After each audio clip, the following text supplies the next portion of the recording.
گیا. یہ کنویں کی نوعیت میں نے دیکھی ہے، اب تو ماشاءاللہ زمین میں اتار دیا گیا. جب عین شکل میں تھا تو میں نے دیکھا اتنا کنواں پہ چوڑا سے کتنا. اور حضور صلی اللہ علیہ وسلم نے ماشاءاللہ اور صحابہ کرام نے اس کو پانی پیا، ہم نے ڈول بھر کے تازہ پانی اس میں سے پیا، اتنا چوڑا ہے. لیکن کئی دنوں تک مشین چلایا، لیکن جب صبح جاتی تو اتنا ہی بڑا رہتا تھا. اس میں میں تو کہتا ہوں صرف ایک جم ہے نا، وہ سارے اسلام آدمیوں کو اسلام بنانے کے لیے کافی ہے. میں آپ کو سچ کہتا ہوں، اس لیے کہ دنیا کی ساری سائنس کی طاقتیں لگا دو، یہ کنواں کبھی خالی نہیں ہو سکتا. کیا یہ معجزہ نہیں اسماعیل علیہ السلام کا؟ یہ اسماعیل علیہ السلام کا معجزہ ہے جس میں سے حضور صلی اللہ علیہ وسلم پیدا ہوئے. اللہ اکبر کبیرہ.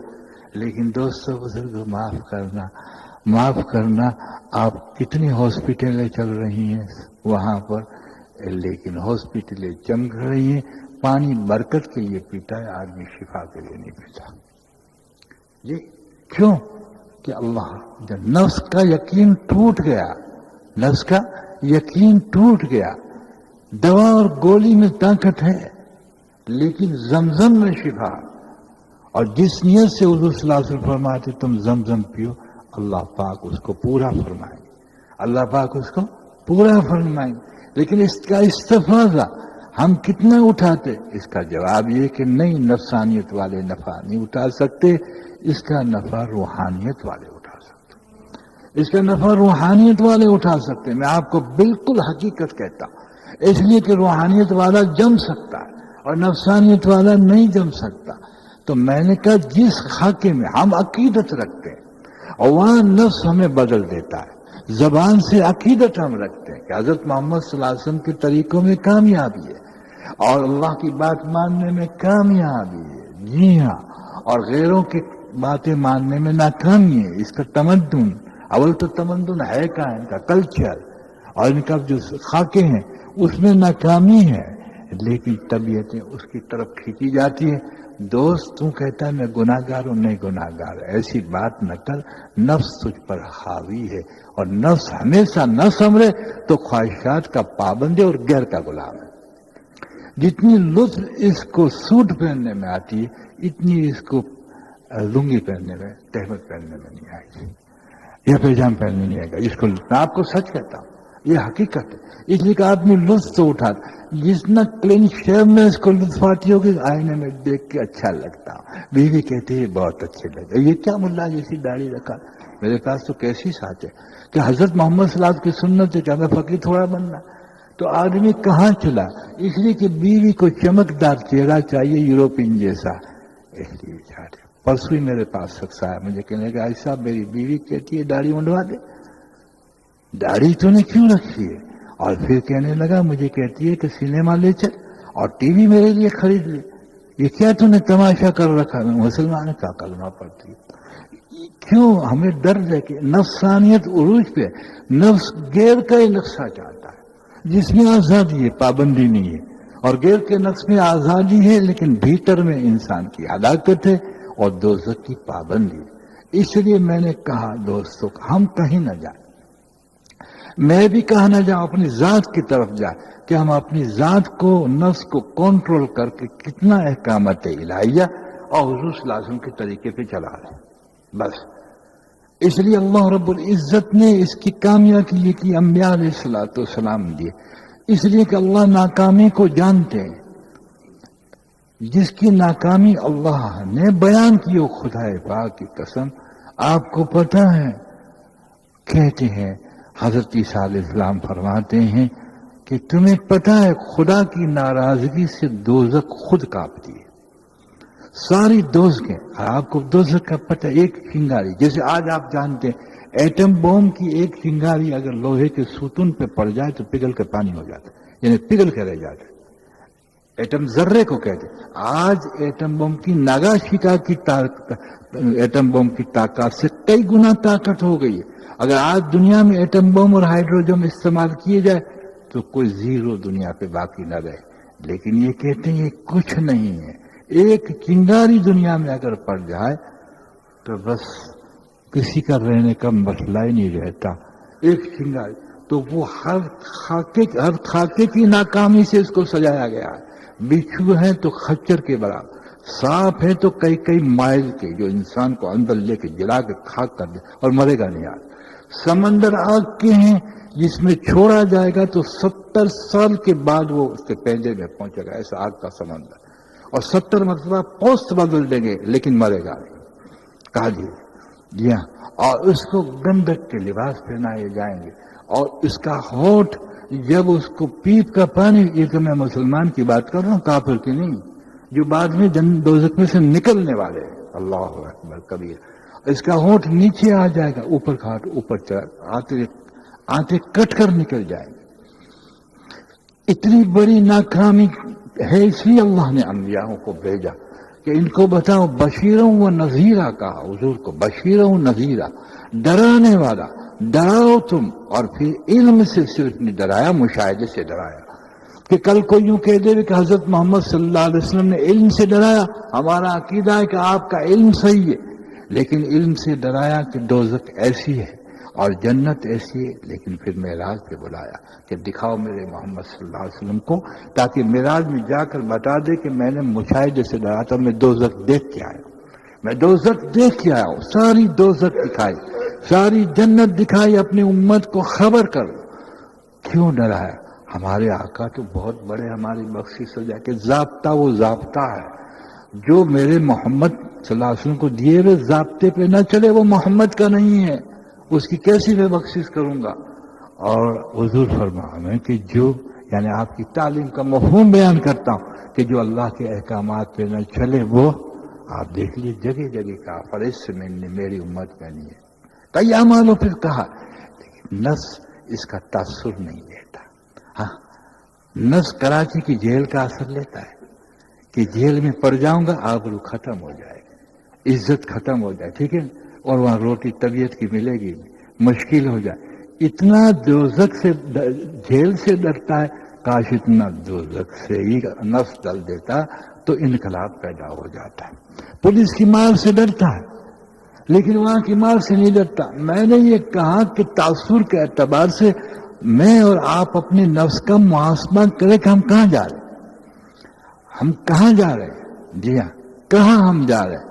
اس لیے اللہ رب العزت نے جس کو ناکامی بتائی ہے، اس ناکامی کے بتانے کی اللہ نے انبیاء علیہ السلام کو مبعوث فرمایا، خصوصاً ہمارے آقا حضرت محمد صلی اللہ علیہ وسلم کو پیدا فرمایا، اور انہوں نے کیا محنت کی، سنو، یتلو آیاتہ ویزکیہم، انہوں نے اللہ رب العزت کی صفات عالیہ اور صفات واحدہ اور ذات اور افعال واحدہ کا تاثر پیدا کر دیا کہ وہ ذات ہے جس کا مانیں گے کامیاب ہوں گے، اور وہی ذات ہے جس کے قبضے قدرت میں اس کے پاس، صرف ہدایت اسی کے ہاتھ میں، گمراہی شیطان کے ہاتھ میں نہیں، گمراہی بھی اللہ کے ہاتھ میں، اگر نفس بگڑ گیا تو آدمی گمراہ ہو جائے، ہدایت بھی صرف اس کے ہاتھ میں، عزت بھی اس کے ہاتھ میں، ذلت، تاکہ یہ میرا بندہ صرف سجدہ کر کے بندگی کا مظاہرہ نہ کرے، بلکہ رہ کر دنیا میں ہر جگہ مظاہرہ کرے کہ ہم اللہ کو مانتے ہیں، امیدیں بھی اس سے مانتے ہیں،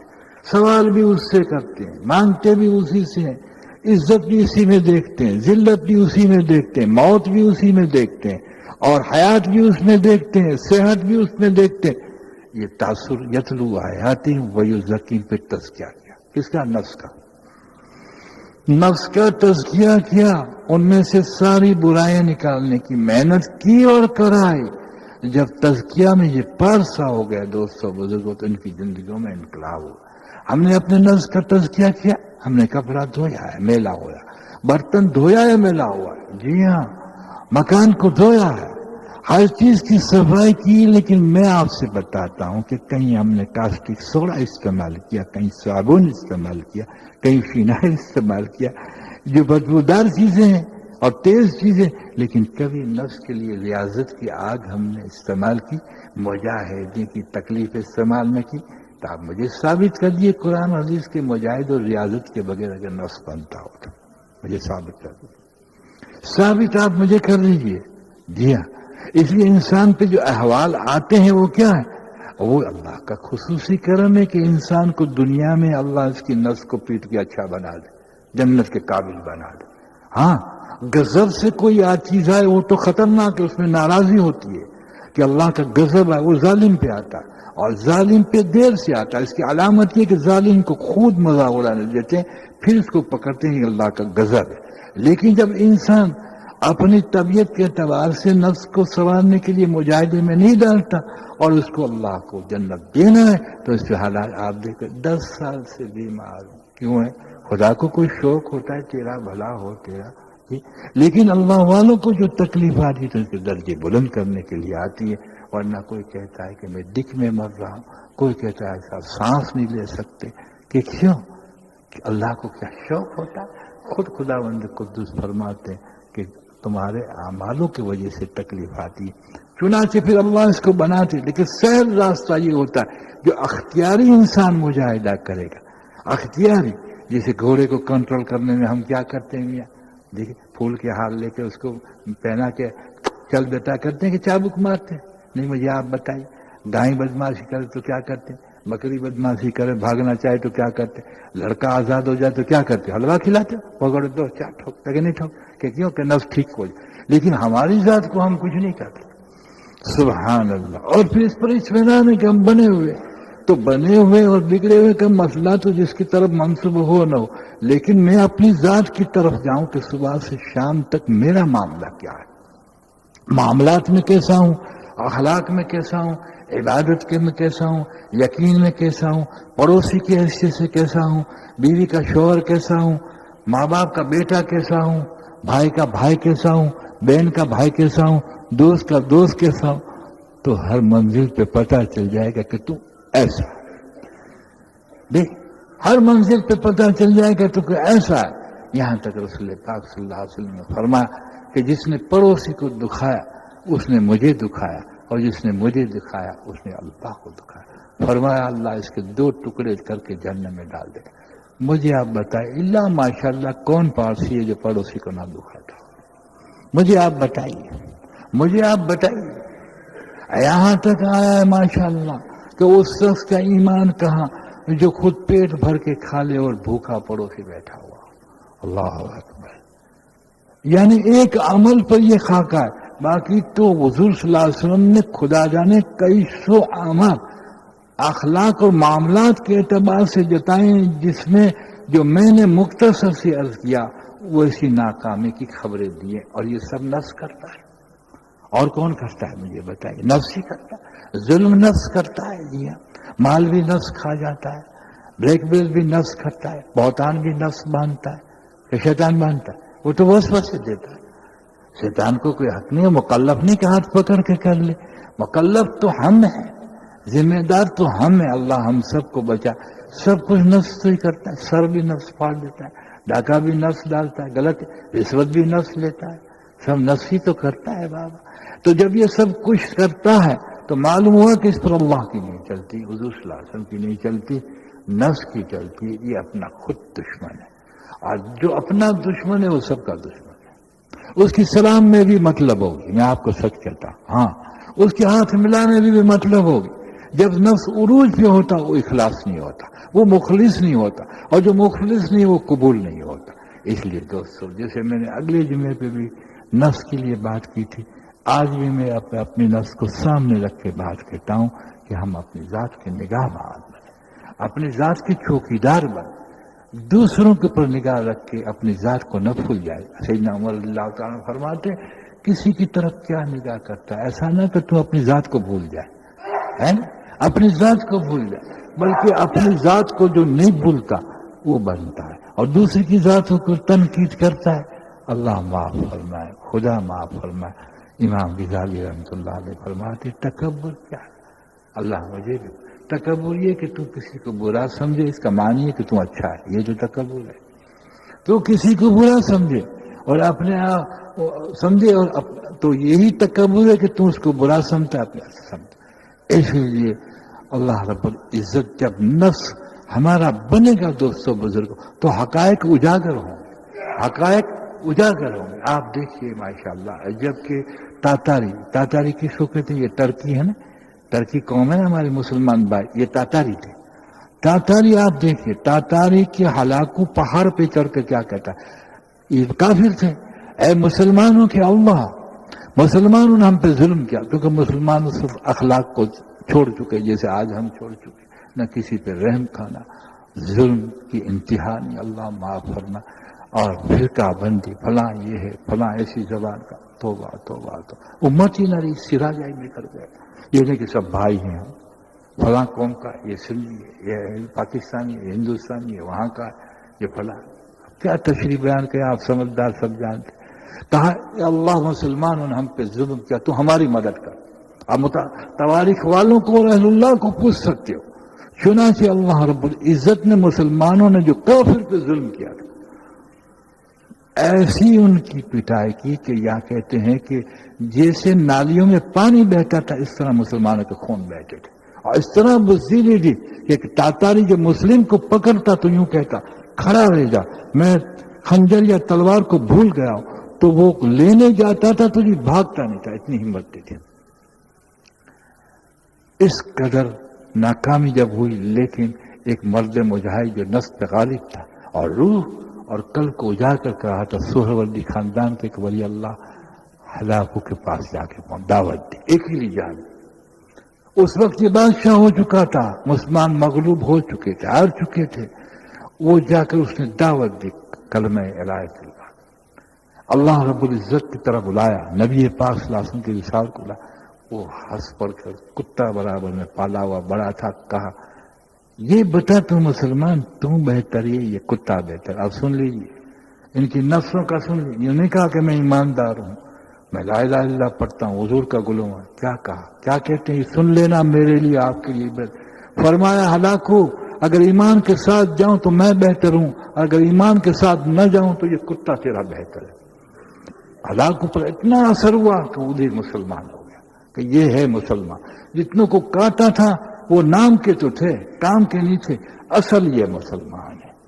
کہ اللہ اکبر، اتنی ہمت رکھتا ہے کہ بحیثیت کافر مسلمان بادشاہ کے یہ دعوت دینے آئے، جبکہ اتنا بڑا انقلاب پیدا ہوا، لاکھوں کٹ گئے، یہ کتنی جرت رکھتا ہے۔ لیکن اس کی خاکساری کا مقام دیکھ لیجیے آپ۔ تو میں نے کہا لیکن دوستو بزرگوں، ہماری کچھ کیفیت ہے، ہمیں تو اطمینان ہے، ہمیں تو اطمینان ہے، ہم مسلمان ہیں واقعی، لیکن مسلمان کی شرائع فرما بردار، تو نفس کو کہنا چاہیے واقعی ہم مسلمان ہیں، لیکن فرما بردار ہے کہ مسلمان کا ترجمہ فرما بردار ہے۔ کون سے شعبے میں فرما بردار ہے؟ تو نفس خود کہہ دے گا کہ کیسے نفس فرما بردار بنے، اس لیے کہ جو ہماری مانتا ہے ہم اس کی نہیں مانتے، جو ہماری مانتا ہے اس کو نہیں مانتے، ہاں جو ہماری نہیں مانتا اس کی ہم مانتے۔ جی ہاں، اس لیے نفس کی مخالفت ہی نور ہے اور جہاد ہے، اور حضور صلی اللہ علیہ وسلم نے اس کو جہاد اکبر کہا ہے، جہاد اکبر۔ اور جو ڈسا وہ نفس سے ڈسا وہ دوزخی ہو، جس کو نفس نے ڈس لیا وہ دنیا میں بھی ذلیل، آخرت میں بھی ذلیل ہو کر رہ جائے گا۔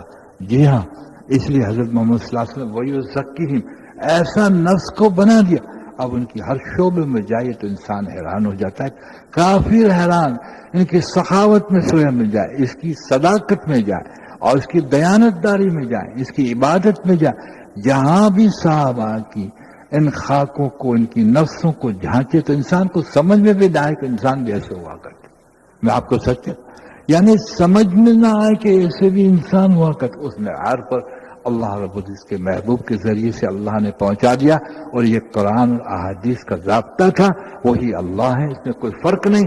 حضرت محمد صلی اللہ علیہ وسلم کی وہی حدیث ہے، وہی قبر میں زندہ آرام فرما رہے ہیں، حیات النبی میرے آقا ہیں، لیکن میں کیا ہوں؟ بس سوال پوچھنا ہے میں کیا ہوں؟ تو مال کے ذریعے لکھ پتی بن گیا، لیکن حضور کے ذریعے سے آخرت کا مالدار بن گیا۔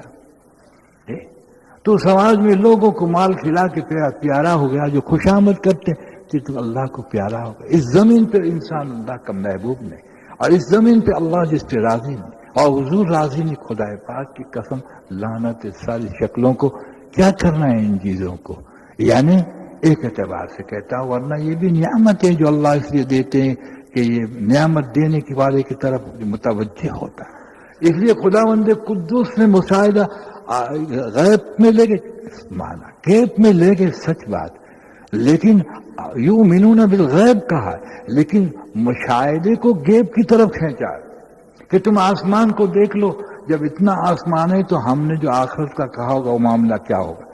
تم سوچ لو، یہ آسمان کوئی بنا سکتا، کوئی زمین بنا سکتا، کوئی سمندر بنا سکتا، کوئی سورج بنا سکتا ہے کیا کہ ظاہر کے نقشے کو دیکھ جب کوئی نہیں بناتا وہ خبر دیتا ہے، تو تم بتا کہ غیب پھر کیسا ہو؟ مشاہدے پہ بھی اگر ہمیں ان کی تخلیق پہ یقین آ جائے تو غیب کا یقین اجاگر ہونا ایک بحث ہے۔ پھر کیا بتاتے؟ کوئی مرنے سے بچا، کوئی بادشاہ، کوئی مرنے سے کسی قوم کا آدمی نہ بچا، پھر مر کے کہاں جاتا ہے؟ مر کے کہاں جاتا ہے یہ تو بتا۔ یعنی ایسی دلیلیں بتائیں کہ ہوا کو دیکھ لے، یہ ظاہر ہے اور غیب میں ہے۔ مشاہدے میں مشاہدہ اس کا غیب ہے، اور محسوسات میں یہ ظاہر ہے، محسوس ہوتی ہے نظر نہیں آتی۔ یعنی کہتے ہیں نا کہ تخلیق میں خالق کو ڈھونڈ لے، جب لیکن نفس نے تخلیق کو ڈھونڈا، نفس نے اسباب کو ڈھونڈا، مسبب کو نہ ڈھونڈا۔ اس لیے تو جانور کی طرح ہم پیدا نہیں ہوئے تھے کہ کھا پی کے چلے جائیں۔ خالق میں یعنی مخلوق میں خالق کو ڈھونڈنا تھا تجھے، تو نے مخلوق میں مخلوق کو ڈھونڈا۔ تیرا نفس عروج پہ، یاد رکھ انجام خراب ہو جائے اس کے پہلے سمجھ جا۔ اس لیے اللہ نے اس کو فانی کہا ہے، اور فانی کی علامت تھوڑا سا وقت بتا دوں، تیری بچپن تیرا چھین لیا گیا، کہاں گیا کہ مر گیا۔ تیری نوجوانی چھین لی گئی، مر گئے۔ اس کو زندہ کر، بادشاہ کو کہو، سائنسداں کو کہو، تیری جوانی چھین لی گئی، بڑھاپا آ گیا۔ دیکھ لا یہ موت کون دیتا ہے؟ جوانی کو کس نے موت دی؟ بڑھاپے کو اب کون موت دے گا؟ لیکن آنکھ نہیں کھلتی، لیکن نفس کہتا ہے ابھی زندہ رہوں گا۔ جو زندگی کی امید میں رہتا ہے وہ موت کو نہیں سنوارتا، اور جو موت کی آرزو میں رہتا ہے وہ زندگی سنوارتا ہے۔ میں آپ کو ٹھیک کہتا ہوں، یقیناً آپ مانیں۔ اس لیے موت کی آرزو میں رہنا زندگی ہے، لیکن زندگی کی امید میں رونا یہ موت ہے۔ اس لیے حرم کے ایک شیخ حضرت اویس کرنی رحم اللہ تعالی، جو سید التابعین ہیں، جب یمن کے پہاڑیوں میں ملنے کے لیے گئے تو فرماتے ہیں کہ اس نصیب کیجیے، تو حضرت اویس کرنی فرماتے جب سو تو سمجھنا، جب نیند میں کے لیے جاؤ تو سمجھنا کہ سرانے موت کھڑی ہے، اور جب جاگو تو سامنے موت کھڑی ہے۔ دیکھا آپ، لیکن موت انسان کو بیدار رکھتا ہے، اور زندگی کا استعداد انسان کو غافل کرتا ہے۔ ہم زندگی میں رہتے ہیں، حیات کو ڈھونڈتے ہیں، حیات کو ڈھونڈتے ہیں، اور حیات کے اسباب ڈھونڈتے ہیں، موت کے عمل نہیں ڈھونڈتے۔ اور اللہ نے موت کے عمل دیے ہیں، جی ہاں، اور زندگی اصل یہ ہے۔ جیسے ایک حضرت نے فرمایا نا، جو موت نے کہا ہے وہ ہستی کا راز ہے۔ جو موت نے کہا ہے وہ ہستی کا راز، موت ہی تو زندگی ہے، اور زندگی ہے، زندگی تو اصل موت کے بعد ہے جو نہ ختم ہونے والی ہے۔ تو فانی کے لیے کتنی دوڑ دھوپ، اور باقی کے لیے دوڑ دھوپ۔ اس لیے معاف کیجیے گا، کچھ واضح و تقریر کرنے کا تو مقصد نہیں ہے، کہنے والے کا بھی مقصد اپنی نفس کو مخاطب ہے۔ لیکن میں آپ سے کہتا ہوں کہ سمجھ کر، اور میری نفس کو کہتا سمجھ کر چلے، آگے حضرت محمد صلی اللہ علیہ وسلم پہ امید نہ رکھیں۔ جب آپ کی زندگی نہیں ہوگی تو خدا رحمت کا دروازہ نہیں کھولیں گے، یہ پکی بات ہے۔ اللہ کے احکامات نہیں ہوں گے تو اللہ رحمت کا دروازہ نہیں کھولیں گے۔ رحمت کا دروازہ اور بخشش کا دروازہ نفس کو اللہ کے حکم کے تابع کرنا اور حضور صلی اللہ علیہ وسلم کے طریقے پر چلانا، تو رحمت کے دروازے کھل جائیں گے۔ اور ایسے شخص کے لیے آتا ہے کہ 500 فرشتے آئیں گے جس کے پاس ریحان کی ٹہنیاں ہوں گی، ہر فرشتہ کان میں نئی خوشخبری سنائے گا، تو روح جو ہے تلملانے لگی، جیسے قفس یعنی پنجرے میں سے پرندہ نکلنا چاہتا، ایسے روح نکلنا۔ اور جب یہ منظر نہیں ہوگا، برعکس ہوگا، تو جب کاٹے دار فرشتہ ہتھیار لے کے آئیں گے تو روح ہر نفس میں دوڑے گی، نکلنا پسند نہیں کرے گی۔ تو کہتے ہیں کہ ایسا اللہ ہمارا نفس بنائے کہ ملک الموت آئے تو ہم کہیں جلدی کرو، جلدی کرو۔ اس کے لیے حضور صلی اللہ علیہ وسلم نے خوشخبری سنائی ایسے لوگوں کے لیے کہ موت اس کے لیے تحفہ ہے، موت تحفہ ہے ہمارے لیے۔ تو موت موت ہے، ہم تو حیات کے سامان پیدا کر رہے ہیں۔ یہ تو کافری چیز ہے کہ حضور صلی اللہ علیہ وسلم فرمایا کہ کافر کے لیے دنیا جنت ہے اور مومن کے لیے قید خانہ۔ تو حیات کے سامان پیدا کرنا، اس کو کرنے الہیہ کہتے ہیں۔ وہ تو لوہے محفوظ سے طے ہے، وہ تو جو اللہ پاک نے آپ کا حلوہ مقدر میں لکھا اور دے گا، اور حلوہ ہوگا تو کھانے نہیں دیں گے، ایسی بیماری دیں گے وہی پڑا رہے گا آپ کے پتیلے اور میرے پتیلے میں۔ رات دن کی جو ہے تجربے ہیں، اس کی کوئی حیثیت نہیں۔ اللہ نے اس کو پتہ ہے آپ کو، جب سے دنیا اللہ نے پیدا کی ہے، مچھر اس کو نظر رحمت سے اللہ نے نہیں دیکھا۔ مچھر کے پر کی تو کوئی قیمت ہے اللہ کی، اس دنیا کی کوئی قیمت نہیں۔ کھانے کے اعتبار سے اس کی کیا حیثیت ہے؟ ہماری جوانی کی کیا حیثیت ہے؟ کل بڑھاپا آ جائے گا۔ بڑھاپے کی کیا حیثیت ہے؟ صحت کی کیا حیثیت ہے؟ کب بیماری آ جائے گی۔ سیرابی کی کیا حیثیت ہے؟ کب دکھ آ جائے گا۔ اس لیے انشاءاللہ 2 جمعے تو ایک اللہ نے چاہا تو تیسرے جمعے بھی نفس سے بات کریں گے، یہ عین موضوع ہے۔ اور آخر بات اہل اللہ فرماتے سب سے بڑا واعظ اور تقریر کرنے والا کون ہے؟ کہ موت جیسا کوئی واعظ نہیں، موت جیسا کوئی مقرر نہیں۔ دوست یاد رکھ، خوب یاد رکھ، موت کو بنا تو مستقل دائمی زندگی بن جائے گی، جس کی ناکامی اور کامیابی کسی طرح سے شرح انشاءاللہ۔ اللہ نے حیاتی بخشی تو کریں گے، اگر میں قبر میں جاؤں تو میرے لیے بخشش کی دعا کرنا، اللہ بڑھے کی بخشش کر دے گا۔ منزل بہت صلی خواجہ منجید چشتی رحمۃ اللہ علیہ فرماتے ہیں کہ قبر کے عذاب کو تم دیکھ لو تو وہیں کھڑے کھڑے تمہاری ہڈیاں پگھل جائیں۔ ابو درداء رضی اللہ تعالیٰ عنہ جلیل القدر صحابی، جلیل القدر صاحب، حضرت عمر رضی اللہ تعالیٰ کے دوست کے صحابی تھے، اتنی دنیا کی بے سوا کی آپ نے۔ فرماتے ہیں کہ اگر قبر کے عذاب، ان پہ کشف قبور تھا، اگر قبر کے عذاب کو دیکھ لو تم تو کہتے ہیں تم اپنے کپڑے پھاڑ ڈالو، اپنے بیوی بچوں کو چھوڑ کر چیخے مار کر جنگلوں میں چلے جاؤ۔ اللہ نے ان اہل اللہ کے ذریعے، صحابہ کے ذریعے، خصوصاً حضور کے ذریعے سے مشاہدہ کر کے بتایا۔ لیکن آج ہمیں کوئی اخبار میں یہ بات آیا یا سائنسداں کہہ دے کہ بھائی اتنا مریخ ہے، اتنا بڑا ہے تو مان لیتے ہیں، لیکن حضور کی یہ باتیں مان کر دل بھی نہیں ہلتا ہمارا، اس لیے کہ جب انسان کا کالا دل ہوتا ہے تو امیدیں بھی غلط ہو جاتی ہیں کہ اللہ کی رحمت ہمارے قریب ہے۔ یہ علامت ہے اس بات کی، اس لیے کہ کچھ کر کے امید رکھ، جیسے کہ تو اللہ پہ امید نہیں باندھتا کہ میری بیماری ٹھیک ہو جائے دوا پینے سے پہلے، جیسے کہ تو رزق کی محنت کے پہلے اللہ سے نہیں دعا مانگتا، نہیں امید رکھتا کہ روٹی دے گا، حالانکہ یہ ضابطہ ہے کہ کہیں قرآن میں نہیں کہا کہ محنت نہیں کرو گے تو میں روٹی نہیں دوں گا، حالانکہ عبادت کے بعد کمانا فرض ہے، لیکن اللہ نے نہیں کہا کہیں۔ اس لیے آپ دیکھیے جو بیمار پڑتا ہے تو اس کے بھی راستے اللہ نکال دیتا ہے، کوئی اندھا اور معذور ہو جائے تو اس کا بھی راستہ، یتیم کا بھی راستہ، یہ تو کوئی ضابطہ نہیں ہے اٹل، لیکن انسان کی بخشش کے لیے، اللہ کی رضا کے لیے، حضور صلی اللہ علیہ وسلم کو خوش کرنے کے لیے ایک ضابطہ ہے، ضابطہ، اور اپنی ذات کو بننے کے لیے ضابطہ ہے، جیسے سبب کے بننے کے ضابطے ہیں۔ کوئی شکل دنیا میں محنت کے بغیر نہیں بنی، قربانی کے بغیر نہیں بنے۔ حضرت انسان اپنی ذات پہ محنت نہیں کرے گا اور اپنی ذات کا دوست اور خیر خواہ نہیں بنے گا، اللہ جانے کیا حال ہوگا۔ اللہ مجھ پہ بھی رحم کرے، مجھے بھی سمجھ دے اور پوری امت کو سمجھ دے، اور یہ فرقہ بندی اور یہ تعصب اور یہ انتشار اللہ ختم کر دے جو پوری کائنات میں امت میں پھیل چکا ہے، چاہے افریقہ جاؤ، کہیں بھی جاؤ، کہیں امت کا جوڑ نہیں، اللہ سے رحم کرے، یا پھر اللہ حضرت مہندی کو بھیج دے۔ لیکن حضرت مہندی کا انتظار کیسا، کون جانے کب انسان قبروں میں چلا جائے۔ اللہ ہم سب کو قبول فرمائے۔ وآخر دعوانا الحمدللہ رب العالمین۔ درود شریف پڑھ لیجیے، ابھی اذان ہو رہی ہے، پھر سنت پڑھ لیجیے۔